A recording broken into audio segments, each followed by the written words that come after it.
Welcome to the B-Sides and Beers podcast.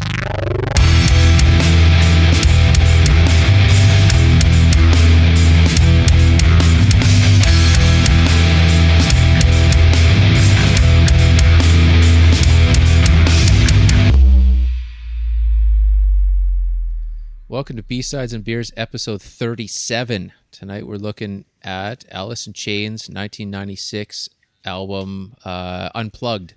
How are we doing tonight? Excellent, Great. man. How are you doing? I'm doing fantastic. The beers are working great. Fired up for this one. So, yeah. What an interesting album.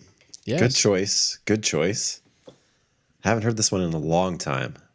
Yeah, it's. I don't know what it is about this album. I'll go into it. I'm already getting emotional Let's about go. it. I'm already getting fired up about it. But why don't we start with what we're drinking first? Why don't we do that, and then we'll get emotional. Let's do it. Okay. Get your box of Kleenex out. And Well, it's one of those albums for me that just kind of it's a special spot in my life. yep. Yeah. Yep. Nice. No, Nice. definitely with you on that one. So, Yeah. So, Mike, why don't you start? Okay. What are you drinking? how about I kick it off? Do How it. about I kick it off? Do it. All right. I'm going with from Bad Tattoo Brewing Company out of Penticton. Is it Penticton? Yep. Yeah, Bad Tattoo's out of Penticton. Yeah. It is their Hellion IPA. It's 6.3%. Always a great can. Can I see that can? Always a great Yeah, can. definitely. It's like this Grim Reaper skull in a little hot rod. We should find and track down the person who does the art for Bad Tattoo. It would be a great chat too, I think. Yeah, Definitely. because Great idea. they're always cool, man. Yeah, yeah. Like they're definitely old school tattoo based with just a ton of different layers, man. So They stand out in the store. You notice them when you're walking past, Yeah. right? And you're looking at all the kind of the same cans, and you see that, and you're like, you always kind of check the can. yeah, definitely We the don't most have 'em badass here. cans in the store. So You don't have them on the island? Yeah. Can't Yeah. find them. I mean, maybe if I went to Nanaimo or something like that, or even Campbell River, but not in the valley. you should go to their website, and I think Yeah. they have it's a beer club, so you can sign on for their beer club, and they ship it to Whoa. you. No shit. Yeah, so they ship you whatever you want. Plus, I think once a month or once every anytime they have a new release, you get like a pre tasting or they'll send you one of the new cans kind of deal. Right on. Sneak Yeah, I'm peek. on the website now. Yeah. Yes, Bad Tattoo. Okay, and sorry, Mike, what was that again? I got hung up on the can. What is it again? Oh, it's an IPA. It's Sorry. it's called a Hellion IPA. Oh, yeah, hell yeah. Cool. Yeah. Once again, more IPAs. We're down to sours and IPAs. Jesus.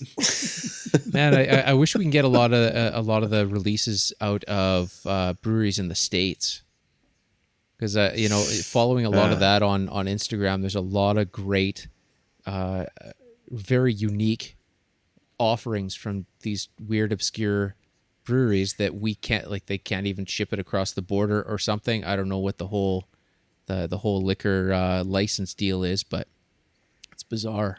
Yeah. Yeah, it's infinite. Yeah, I'll have to look into that, man. Infinite. Yeah. Yeah. I mean, there's also the breweries that don't can, right? I'm sure there's like a large amount of breweries out there, like mostly just like tasting rooms that, you can get a growler or whatever they call it down south. I don't know what the fuck they call it, but like they're haven't even got to the point where they're canning yet, right? But a lot of the ones that I have found, they do canning and bottling it, but they just can't ship it for some reason. You just can't ship it, eh? You might be able to special order if you buy a case, Yeah.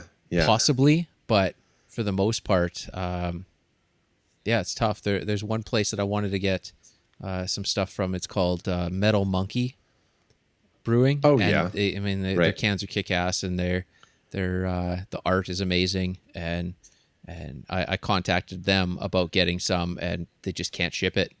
And I've contacted a few other breweries down there, and they just say they can't get it over the border. So Right. I don't know what the regulations or what, but Yeah, and who knows if it's a COVID thing too. well, this was pre-COVID Oh, it that I was? was Okay. that I was contacting these. Yeah. Yeah. So, and it was just Scratch that then. flat out, nope, you can't do it. So All right then. just bizarre. Yeah. Dane, what do you got? I am currently drinking a Four Winds Tropique out of Delta, BC. It's pretty how good, is that? Is it actually. good? Yeah. Yeah. It tastes like like a West Coast IPA. Pretty good. Pretty good. Kind of a little bit citrusy. Yeah. So I guess like a little bit light. I dig it. I also have an Ace Brewery Overcast Hazy IPA, Nice. 6.5%, and a White Sails Brewing Brickyard Beach, and that is a red cream ale. So that's a 5%. That should be a good one. A nice cream ale. Nice. I can't find anything much from the island other than the big ones kind of thing, but it's tough to find. In Victoria. Yeah. It's tough to find. But then again, you're getting different stuff in your stores than I am in mine, Totally. and we're 45 minutes away. Yeah, So it's odd. It's odd, right? Like, dude, like I went. Very quick story on this. I went to go buy lumber today at the Home Hardware here. The difference between the price and like the Home Depot in Vernon, it was $14 difference on a board. $14 Like per more? board. Shit. And I'm like, I can't. More? Yeah, more at Home Hardware, and I'm like, I can't do this. Like, I gotta. Even with oh yeah, Home Hardware's awful because they're such a small chain. like okay, fine, like $2, $3, $5 difference, but 14, can't do it. Man, Can't do it. go to That's Rona. fucked. Go to They Rona. took a I Rona bought a away, bunch of man. wood I at got Home nothing. Depot. I got no Rona here either. They took it Well, away. come down here, man. It's I 45 know. minutes Well, away. They got I'm 'em. coming there anyways. I gotta go get my lumber, but Yeah, you're gonna burn that up in gas, though. No, man. no, You it's gotta, worth it, man. Factor that I in. calculated the project $215 more to buy it at Home Hardware, and I'm like, so I'm out. Fuck Yeah, that. That's nuts. It allows me to buy more Whistler Brewing Company beer. So this is this is the Bear Paw Honey Lager, which is a 5%. 5%, yes. And I've had this one before, and this is the Grapefruit Ale.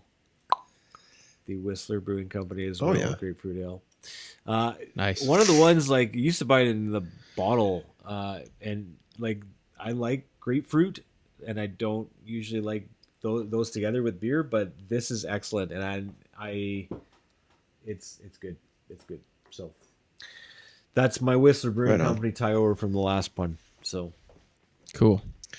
I always think like, what a fucking amazing like situation. A brewery up in Whistler. God damn. I mean, it doesn't get much better than No. that. What a place to be. no, yeah, I'd like to work there. Whistler's a cool place. I like that town. I'd be all right with being there. But yeah, that's kind of the ultimate. Or at least grabbing a burger there. It sounds Yeah. nice. Yeah, I'd be all right. I'd be all right. Burgers. Unplugged. Unplugged. So what made you choose this?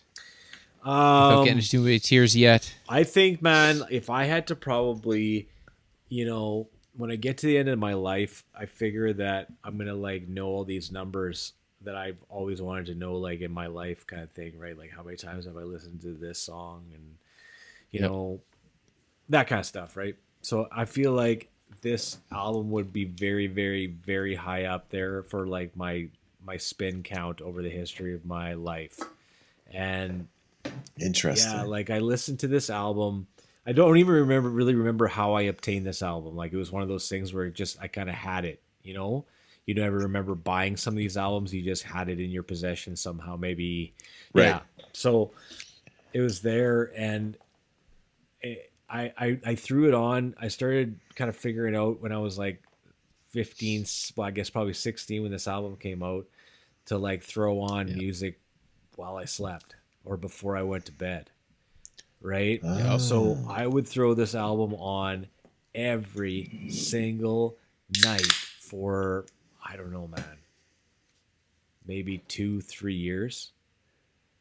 Holy shit! Yep. And I've told you guys Just about put you to yeah, I've sleep. told you guys about this before. Where like I'll listen to an album like nonstop, like I'll just like wear it out, right? And then I had to take a like break from it, but and then I came back to it later on and listened to it in different capacity because I don't need to listen to music to fall asleep or don't do that anymore, right? But you know what I mean, like. You're Nicole's had enough of it. oh yeah, but like I had my Shut stereo. that shit off. Yeah, and I can't blame her, right? But now that's why I have wireless headphones, right, for those purposes. But yeah, so I it was always on. It was always on, kind of when I was sleeping. So, but not only like pass out music, but I would listen to it in its entirety at least once before like it would come on again. And then it would play again, and then that's when I would fall asleep usually, right? But I would listen to it all the time, and yeah. So my play count on this album is super high, and obviously this is coming from a place of already being really familiar with their material, right? So it's a band that you really know and you love all their offerings that they've given you. And then they come out and they do this, and it's completely stripped down, and it shows, I think, exactly what they were capable of, in its rawest form. And it's like it's almost like music in its most purest form, and like, not to sound too sappy, but like in its like all its beauty, like on display, right? And captured in a recording. Right. And captured in that moment where you have, just maybe not at the peak of their career because this is almost the end, but this is their last this release. is the end. That was it. And it captures all of that together, and it shows too. I think that like I've always respected Alice in Chains for the fact that vocally, the harmonies, like nobody can touch them, right? When it comes to like that genre, nobody can touch them when it comes to those harmonies, right? And I think that so distinct. Yes, and haunting and beautiful. And I think that when you listen to this album or watch it, you can see those harmonies and that connection between the two of them on display, and it's amazing. So yeah, and it's like it's kind of like two friends like kind of playing together for what it feels like maybe the last time too, right? Like during this show, the last show is another one that they probably didn't expect to play, and then that's it, right? And then that's it. Then he's gone. A few years later. So it's just I think it just really captures all of that, and it is a live performance, and as a person who doesn't really. Like there's no other live albums on my top 10. This is the only one. So I don't know. I'm not usually a live album person, but this is a different offering. And I guess too, I always loved the Unplugged idea. I thought it was a neat idea when they were doing it. I liked it. Some were much better than others. Some didn't translate too well, and others knew exactly how to do it. It feels like because of Jar of Flies, they were already doing this kind of stuff, right? They had already went in this direction. Right. So like, okay, great. Let's now take some of these transition.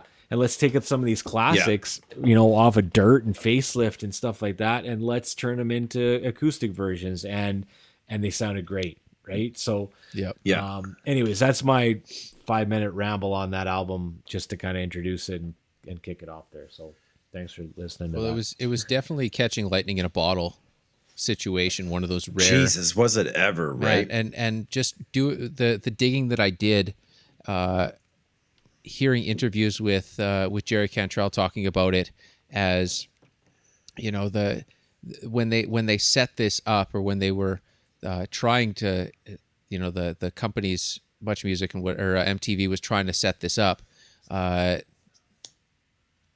The band had got together and did the, you know, pre-rehearsals prior to in Seattle, and it just wasn't going well. Nothing was clicking. It was at the point where it almost didn't happen.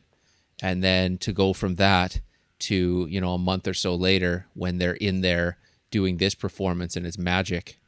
You know, it's unreal how it goes from almost not happening to one of the greatest live albums, you know, that I could name anyway. So I agree with you, man. Yeah. It's a testament to the raw talent, right? I mean, they're at the end of the road. Lane Staley is knocking on death's door. Yeah. And you know, as far as the stories that I've heard, they're you know, doing their fixes before getting on stage, and yeah, especially this show. I mean, he right, you know, just to function.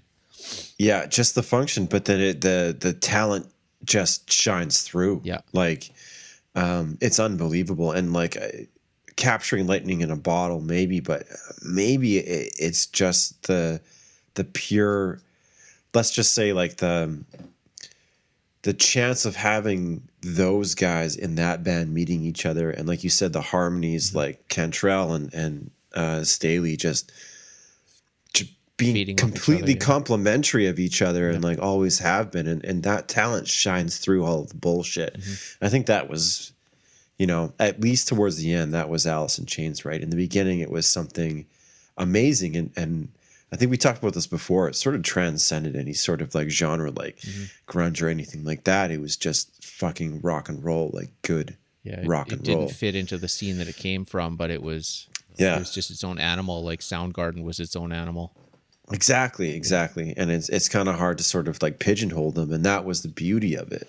And it's just so amazing to see it. And then I mean, like this format definitely was interesting, but personally, I'm not the biggest fan of it. Just like you said, Mike, some of it doesn't translate through and whatever, but like this was, you know, I'd say like besides Dirt, this was probably their best offering.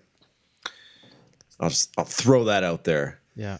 Yeah. I mean, it's obviously like Dirt got me to this point, like as an Alice in Chains fan, right? Like Dirt got me to Unplugged and got me to purchase that album most likely, and or get it from BMG or something like that. Whatever it was, Columbia House. You still owe them Yeah, money. I probably do. Right. That's how I got mine. Yeah, right. Like, just that's how you did it. The kids will never understand that kind of stuff, but nope. Yeah. Anyways, probably most people listening to this won't understand it either. But there you go. Back in my day, exactly. Look it up, kids. Columbia House and BMG. Yeah. Anyways, 12 albums for $1. Yeah, like a penny or whatever it was back in the day. A penny. Yeah, it was fucking crazy. But you got to buy this piece of junk album for $24. Yeah. 10 times. Yeah. But now I lost what we were talking about there. Well, it was interesting too with the whole Unplugged series, where the majority, like you were saying, just didn't connect. It didn't work. Yeah. But you look at the three that did work was Alice in Chains, Nirvana, and Pearl Jam.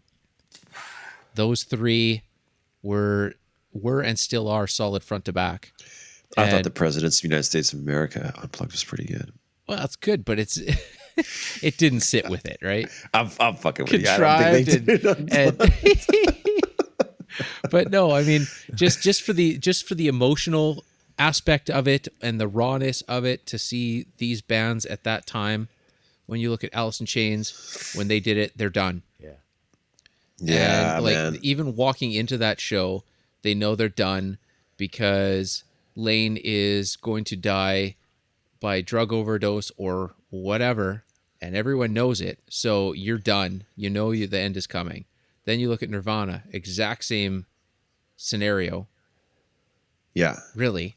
And you look at Pearl Jam, which was like the kickstart of their path, really. I mean, 10, from what I understand, 10 wasn't even 10 wasn't released when they recorded this, or it was just after. Really? It was early. It was very early on. It was very Yeah, early yeah. on.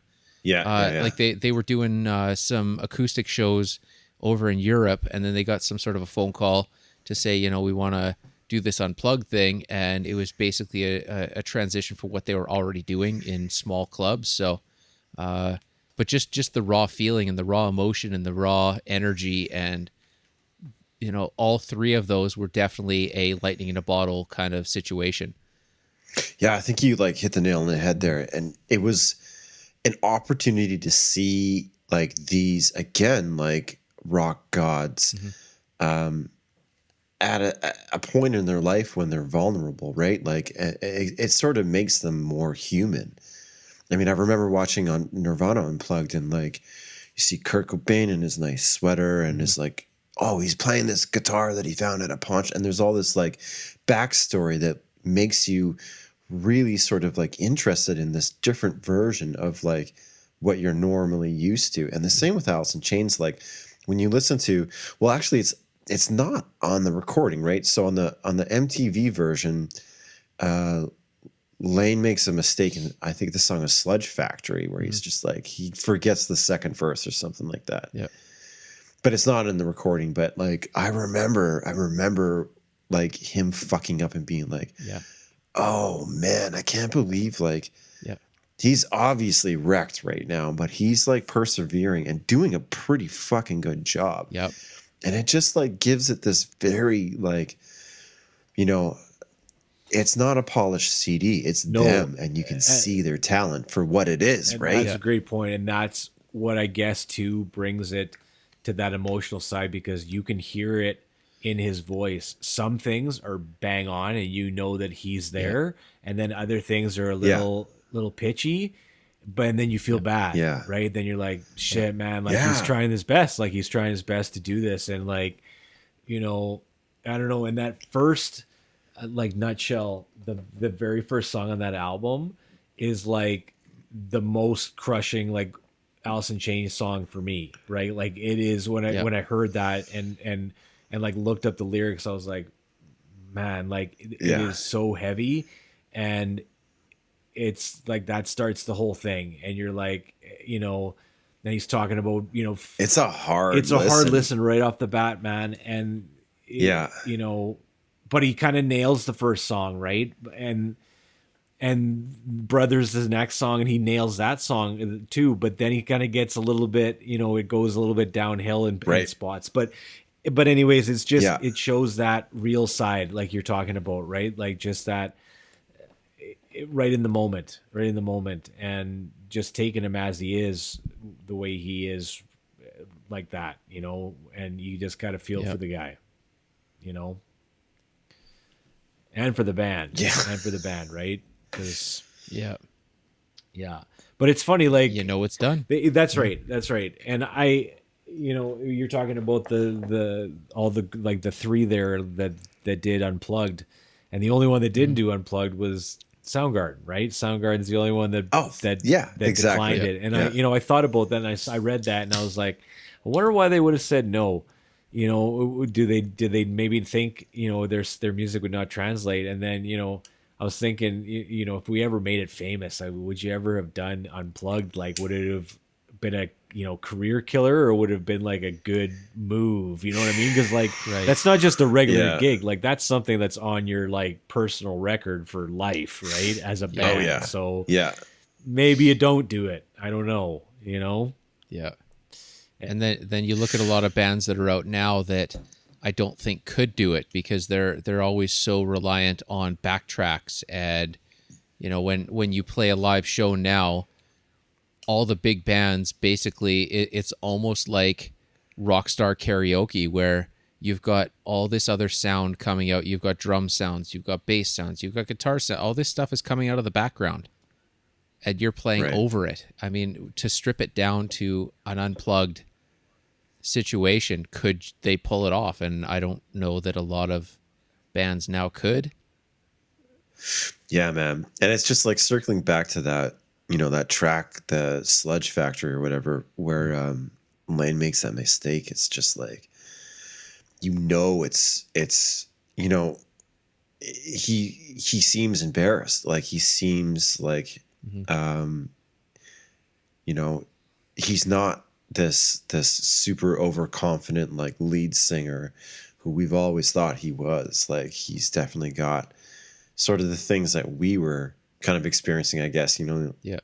going on stage. You sort of like think back to like first time we went on stage and like the first time we sort of played to like a larger crowd, or like the first time you walked into a recording studio and you had no fucking idea what you were doing. And like, it's all part of like, a journey, and it's super, I don't want to say refreshing, but like it really makes you connect, or at least in my point of view, it made me connect to Alice in Chains in a completely different way. And like, they just seemed like more of a like a band that I understood, right?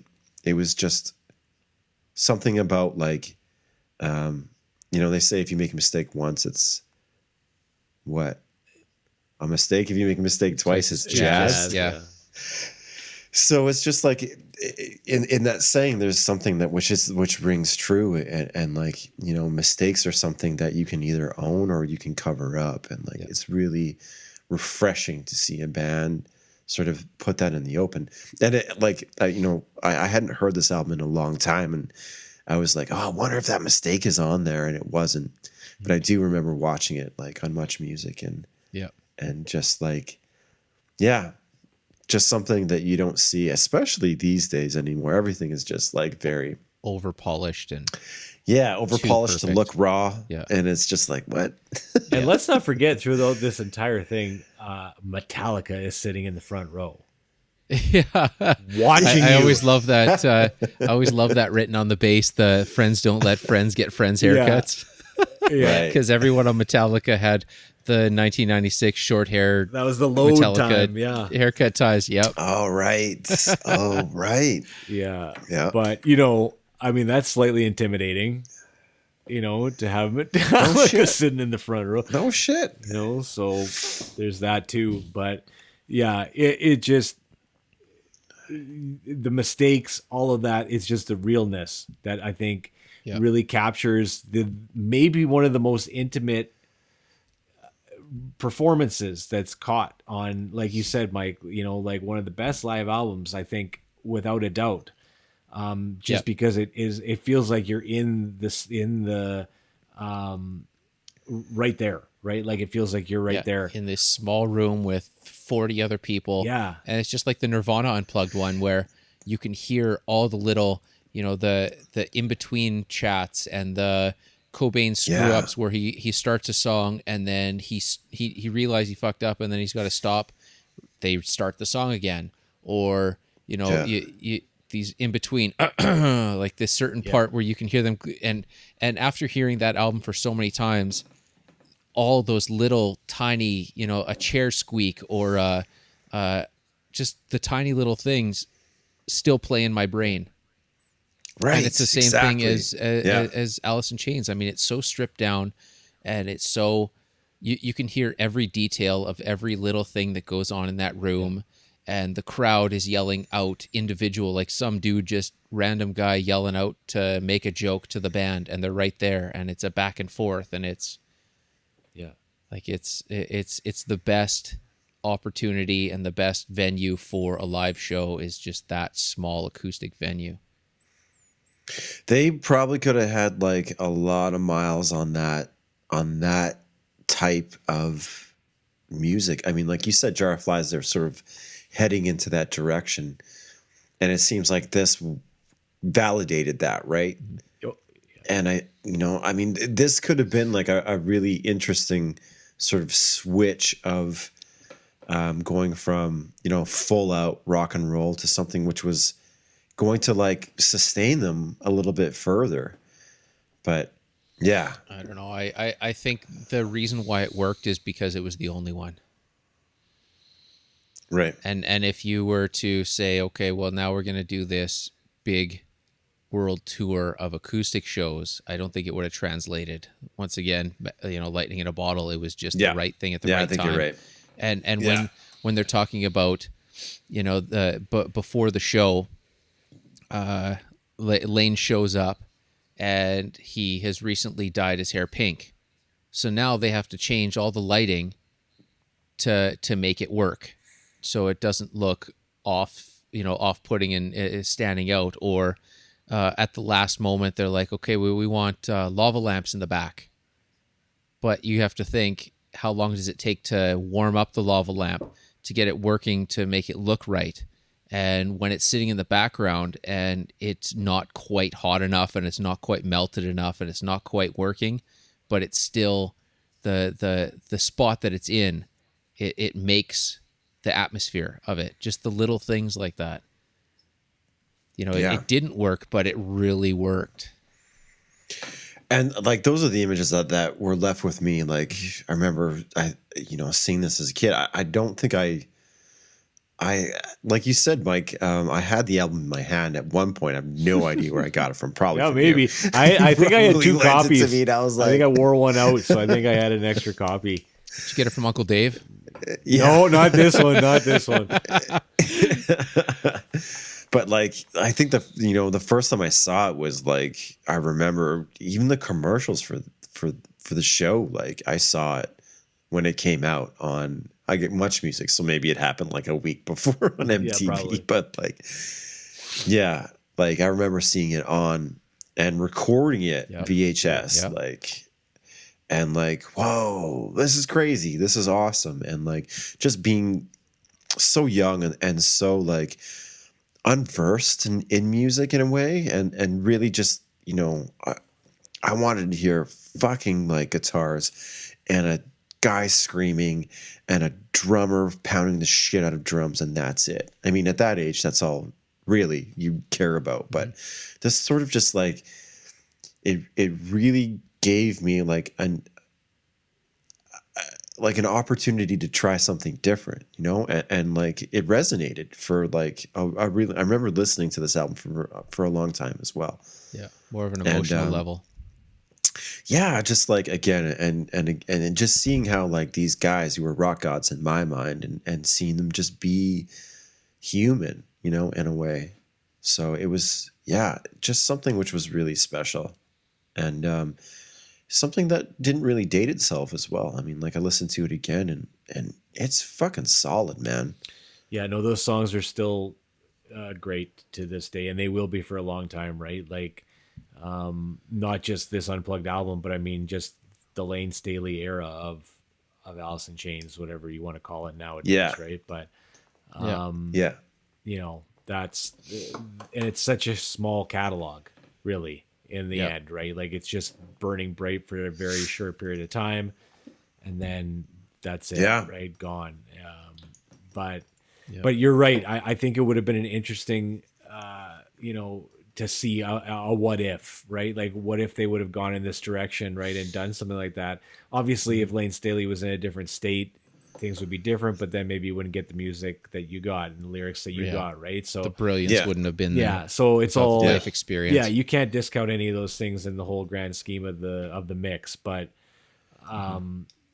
just I guess I've always felt bad for him. In my and his plight and like what he kind of went through, and then the way he died, like awful. Like just not good, and not to wish it upon anybody, but at the time, obviously when I was listening to it, he wasn't dead, right? So like you didn't have that, like you kind of knew that something was up, but you didn't know that this was going to end. You didn't know the extent of what was going to happen. That close, so then you listen to it again now, and you're like, oh man, like it's a little bit of a tougher listen this time than it was. Yep. I don't think I could listen to it before bed these days. No. No. And that comes back to to the handful of inspirational, I guess, singers of our generation. Yeah. When you look when you look at Lane and you look at Cobain and you look at Cornell, and it's, or you look at Scott Weiland. I mean, same thing, where you hear these voices from the age of 10 on, and they're just there, and then all of a sudden within this window they're gone. And there was such a huge impact in our lives and many others that, I don't know, it's just hard to wrap your head around. It really is. It really is. It's just like, my heroes are dead. I'm laughing, but and our parents just thought the same thing, right? Yeah. John Lennon's dead. Jimi Hendrix is dead. Janis Joplin's dead. I don't know. It feels like every generation goes through it. It begs the question, like, I mean, do you maybe this was just something that was just a different time, and finding that voice or getting someone to that point meant being around a bunch of fucking people who led you astray or whatever. Like, it seems as though maybe there's lessons learned now, and hopefully, bands today can take a look and say, like, yeah, I mean, it's a cool story and all, but I think, it's really unfortunate that we're just sitting here talking about something that was so prolific and, like, goddamn, I mean, Lane Staley was, in my eyes, the best. The fucking best. Mm-hmm. I mean, what is that live video that they have? I'm going from Unplugged to live. It's black and white. I think they were promoting. I'm familiar with the video you're talking about. I just can't remember the name of it. I'm trying to think of it anyway. Just insane. His vocal range is fucking insane. So, I mean, we talk about this guy when he's just like hanging on by a string, but like, fuck, when he was in his prime, the best, absolutely the best. Well, even Lane's, looking at what was that Mad Season? Mad Season is so good. Man. Yeah, so good. I mean, you look at that album where you take him away from the core band of Alice in Chains and you put him with other cats, and it's still there. The magic is still there that he has. I think, though, too, like, you listen to it, it's almost like if you had Chris Cornell singing and then you added another layer to that, and that layer being Jerry Cantrell, that makes it even better, sure. man. And like, he just amplifies his voice, like, and takes it to another level. But you're right, Lane Staley on his own, fantastic, solid, one of the best, but it's almost like supercharging it when you add Jerry Cantrell on top of it, right? Because he just... It most definitely is. It's just so good. Now, would it be at that... But also, would it have been at that peak without Jerry doing vocals? Yeah, man. He was on another level. Like, it's called Live at the Moor. Okay. Seattle, 1991. Yeah. He does a song called Love, Hate, Love. It's unfucking real. Like, just talking about it makes the hair on my arm stand up. Like, I think he was on another level. Chris Cornell, obviously, one of the best. But I think, Chris Cornell kind of came out of that sort of like screaming metal, whatever pedigree. But like, Lane was just, it was something different. It was kind of like that growly like thing that I think really sort of framed out the grunge, genre that we talk about. I think he was the first guy to really own it and master it.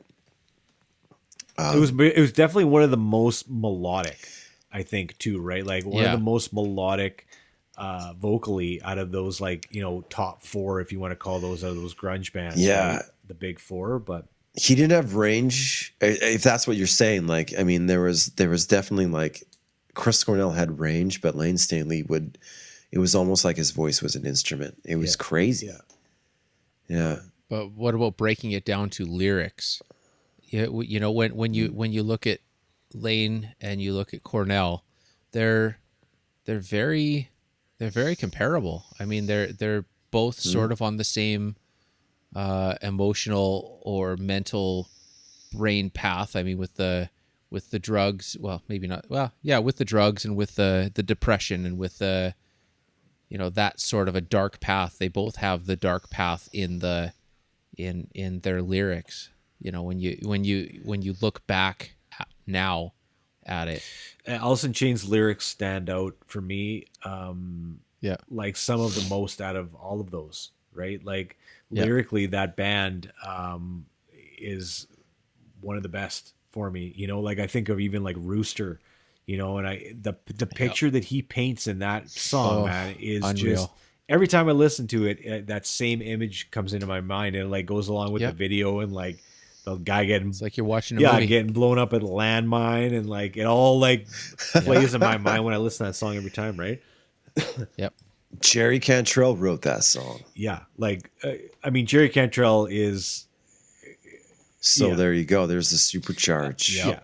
He's in my Jerry Cantrell's in my top 5 for guitar players, no question, without a doubt. So that when you add, it's another example of having unbelievable musicians at a very peak performance of their life, and like you said, Mike, catching that lightning in the bottle, right? You've got a stage full of, you know, great musicians all doing their best at the same time, and that's what you get, and that is the product, and it's unbelievable. So that's this album, boys. This is, thanks for listening to my rambles on it, because like I said, when I was thinking about like how many times I listen to this, I'm like, oh man, do I want to tell them, like, you know, I've listened to this for like 3 years straight, or like, you know, just on repeat. That's crazy. Do you think that had any impact on your like day to day? No question. Probably. Did you just wake up, you know, like but you know what? It was funny. My disc, I had that loaded into disc 1. Right, and it would come on, like, and then I'd have my timer on my stereo, right, and then it would flip off like with the timer come on, and then it would come on again on the alarm. Then it would go to disc 2, and disc 2 for like ever was the bends. So it starts out with that. Yeah. Bum, bum, bum, bum, so that was me, like my wake up music for like, oh man, probably that whole time, that same time as Alice in Chains. I didn't switch disc 1 or 2. It was just wow. Yeah. That's insane, man. Yeah. How did you? I don't know. I just, like I said, even the last episode too, like I don't know why I did this or like do this now, but you just like I said, you find out. You still do it? You need music to fall asleep? No. Now? I'm talking about like finding a band and then like listening to that band nonstop for like ever and ever. Right. But I don't know. Yeah. I don't know what it is with that, but you just kind of consume it. But like I said in the last episode, like Led Zeppelin, that would be all I do for like 2 years, man. I just listen to everything.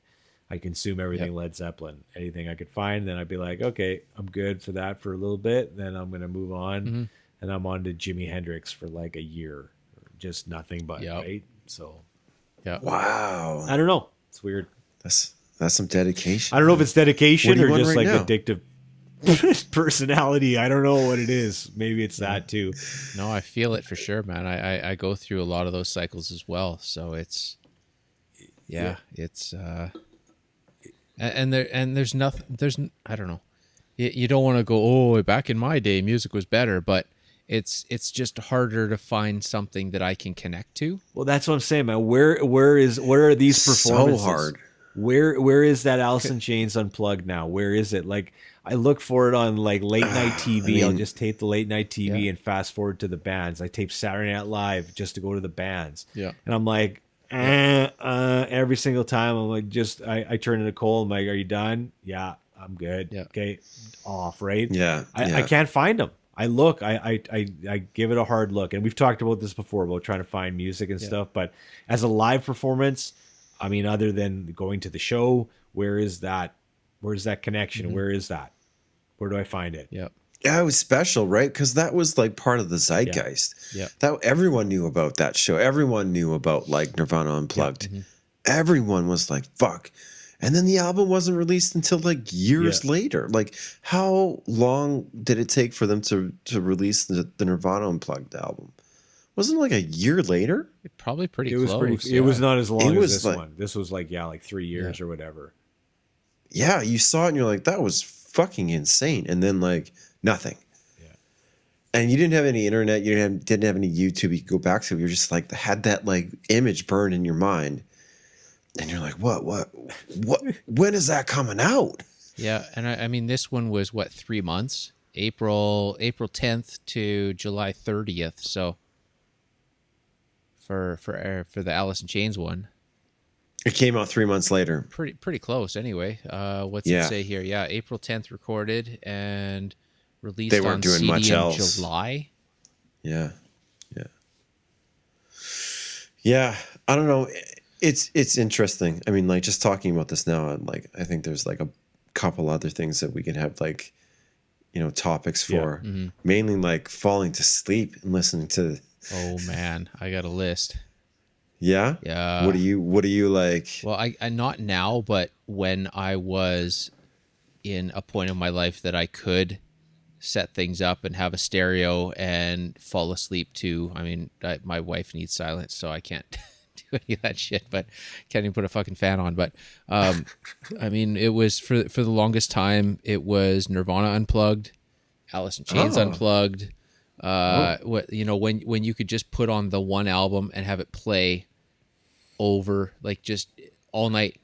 Like it's not like it stopped. And then when, like you said, when you woke up in the morning, it was a different cycle. It played all night. There was those. There was Kid A. Radiohead Kid A was one of those. Yeah, sure. I had the Crystal Method first album. Yeah. Holy fuck! I forgot about those guys. Yep, that was on constant repeat for a while. Slipknot's first album. You fell You asleep. fell asleep to that I shit? slept to that every night for You months. are a crazy motherfucker, Months. Talking about affecting Like, your and- day to day. Oh, Adding to my Yeah, how was your fucking day to day awesomeness. that year? Brilliant. just crushing it. And it's just this is what I fell asleep to every night was these albums, and it played, and it subconsciously burns into your skull when you're sleeping in it every night. And you've listened to it how many times darn, in your man. sleep over a 8-9 hour process? Dane, do you not do that? Do you not like listen to an album nonstop for like?